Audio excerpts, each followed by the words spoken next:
My name's Styuart Teyt. I'm a partner at KPMG in the United Kingdom, and I lead tax technology for KPMG in the EMEA region. I think it's really important for tax authorities and for taxpayers to embrace the possibilities that generative AI and other tax technologies offer in order to increase the efficiency and the fairness of the tax system. Our current tax system is typically characterized by large, complex documentation for legislation. I think generative AI offers a key capability to allow taxpayers and tax authorities to get to a better understanding of the technical content of the legislation much more quickly, therefore accessing fair tax for all much faster. As tax authorities think about how they embrace the possibility of generative AI, they should bear a couple of things in mind. One is that tax is inherently high risk. Tax decisions made by tax authorities have a large effect on the lives of individual taxpayers. Therefore, use of AI should be used cautiously. I would recommend that any tax authority that's implementing an AI system are able to answer three key questions about the use of that AI.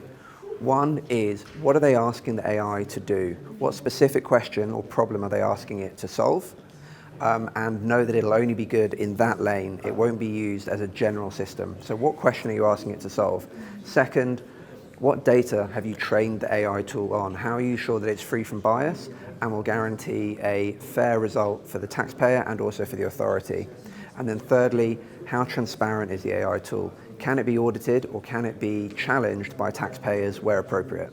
If you can answer these three questions, then you'll be on the way to deploying generative AI in a safe and, above all, fair manner. So when we think about the application of AI in a tax authority, and particularly in Uzbekistan, I think there's probably two things to consider. So traditional artificial intelligence techniques, machine learning, exception detection, anomaly and fraud detection. Machine learning techniques are still going to be incredibly valuable in freeing up time for the tax authorities to focus on the relationship with taxpayers and less on crunching numbers in spreadsheets offline. So machine learning techniques, although there's a lot of excitement about generative AI at the moment, machine learning and anomaly detection is probably an area that I'd recommend the tax authority invest in.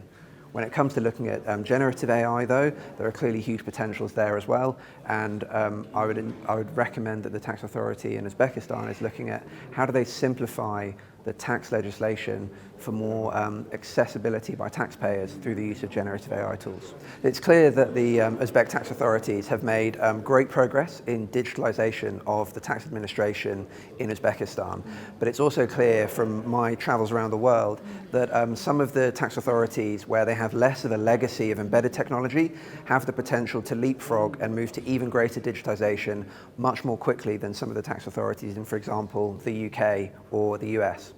So I'd encourage Uzbek tax authorities to continue on that journey.